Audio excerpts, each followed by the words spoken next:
Hello everyone, welcome back to my another cooking blog. আমি সুমন চলে এসেছি সুমন হোম কুকে আজকে একটা পাঞ্জাবি রেসিপি নিয়ে। মাক্কার আটা, তার সাথে পালং পনির। পালং পনিরটা যে বানাবো একদমই কম মশলা দিয়ে। তোমরা দেখতে থাকো সম্পূর্ণ ভিডিওটা, তোমরাই বলবে যে এত সুন্দর কম মশলা দিয়েও এত টেস্টি খাবার বানানো যায়। তোমরা সবাই জানো যে পাঞ্জাবিরা কিন্তু যে কোনো খাবারে বাটারের ইউজটা খুবই বেশি করে থাকে, খুব বেশি পরিমাণে। ওরা দোসা খেলেও ওর ওপর অনেক বাটার দিয়ে খায়। ওদের ওটা যেন খুবই টেস্ট লাগে। বিশ্বাস করো, আমারও ভীষণই ভালো লাগে। ওর জন্য আমি আজকে এই রান্নায় সাদা তেলের ব্যবহার করব, তার সাথে বাটারেরও ব্যবহার করব। এখানে প্রথমে দেখলে পালং শাক ফ্রেশ বেছে ধুয়ে কেটে নিয়েছি। তারপরে এখানে দুটো বড় পেঁয়াজ এরকম বড় বড় স্লাইস করে কেটে নিলাম। এবার একটু আদা রসুন নিয়ে নিয়েছি। এখানে রসুনের কোয়া ওই 7-8টার মতন, আর আদা 1 ইঞ্চি ছোট ছোট টুকরো করে কেটে নিয়েছি।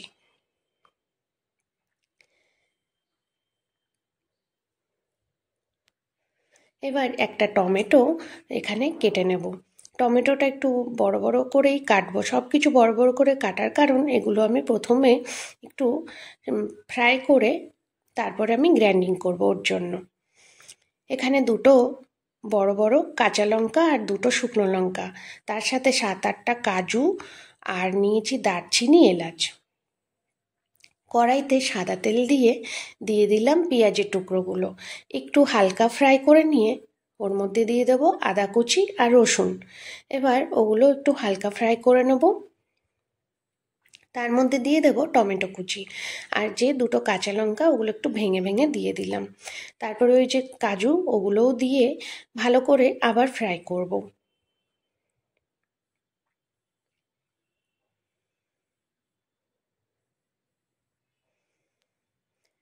তারপরে উপর দিয়ে সামান্য একটু নুন দিয়ে দিলাম। নুন দিয়ে আবার একটু ফ্রাই করলাম যাতে এগুলো একটু নরম হয়ে যায় তাড়াতাড়ি। এবার উপর দিয়ে পালং শাক যে কেটে রেখেছিলাম ওগুলো দিয়ে দিলাম। ভালো করে সব কিছু মিক্স করে নেব। মিক্স করে ঢাকা দিয়ে আমি রান্না করব, কেন পালং শাক থেকে অনেকটা জল বেরোবে। তাতেই কিন্তু সব কিছু সেদ্ধও হয়ে যাবে আর অনেক কমেও যাবে শাকটা।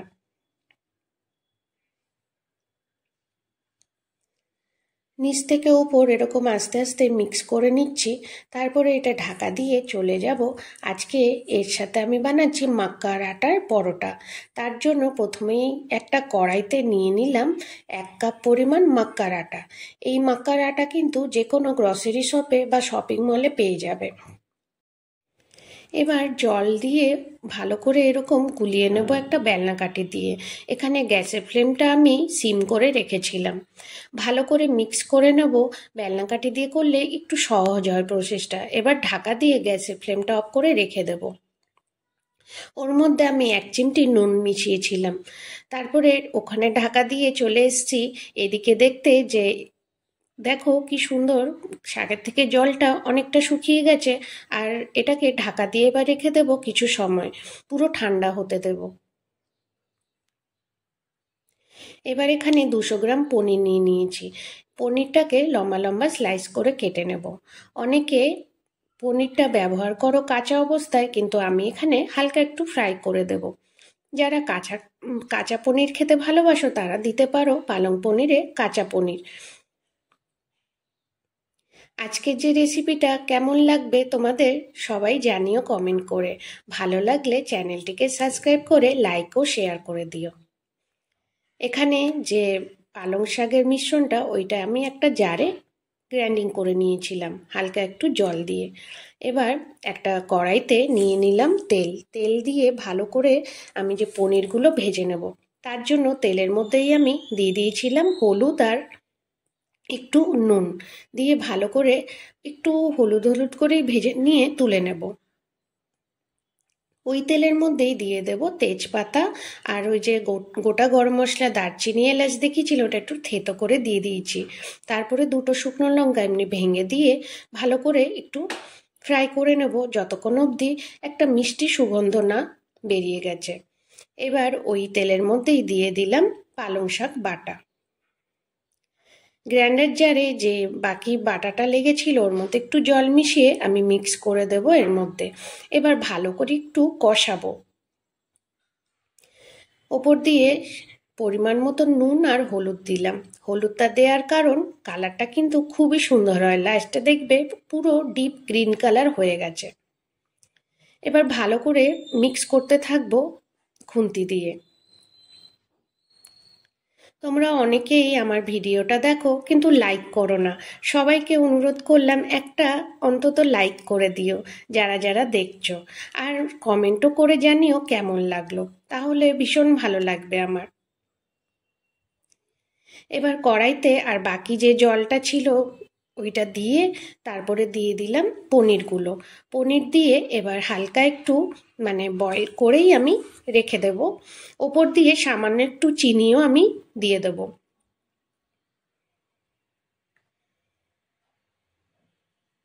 একদম এই পনিরটাও সফট হয়ে যাবে আর খেতে কিন্তু খুবই ভালো লাগবে। হয়ে গেছে এখানে পালং পনির রান্না। এবার এটা ঢাকা দিয়ে রেখে দেবো। এখানে আমি বাটারের ব্যবহার করেছি, বাটারটা দিলে কিন্তু এর টেস্টটা অনেক গুণ বাড়িয়ে দেয়। এবার চলে এসেছি যে মাকার আটাটা একটু জল দিয়ে আমি ভিজিয়ে কড়াইতে রেখেছিলাম, এটা ভালো করে আমি ঠেসে ঠেসে মেখে নেব। এখানে পরিমাণ মতন একটু মাকার আটা আমি মিক্স করেছি, তারপরে একটু তেল দিয়ে ভালো করে মেখে নেব। তোমরা যখন আটাটা মাখবে তখন তোমরাই বুঝতে পারবে, যখন হাতে লেগে লেগে যেতে থাকবে তখন একটু তেল আর জল, জল না, ওই আটাটা মেশাবে।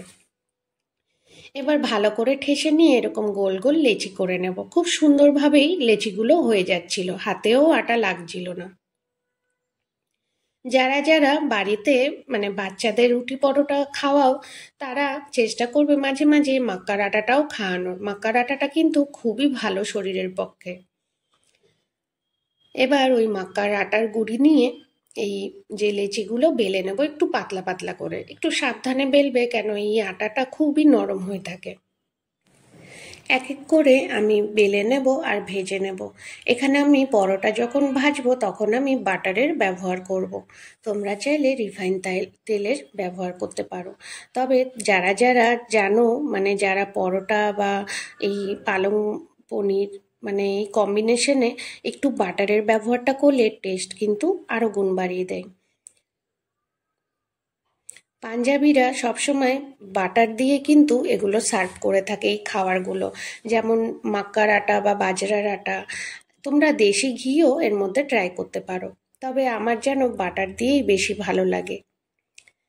আজকের রেসিপিটা যদি ভালো লাগে একবার তোমরা ট্রাই করো বাড়িতে। এই শীতকালে কিন্তু এই টেস্টের কোনো কথা হবে না, এত সুন্দর লাগে খেতে। দেখো তোমরাও দেখলে মশলা কিন্তু বেশি ব্যবহার করিনি, খুবই কম মশলায় খুবই টেস্টি পালং পনির, তার সাথে মক্কার আটা।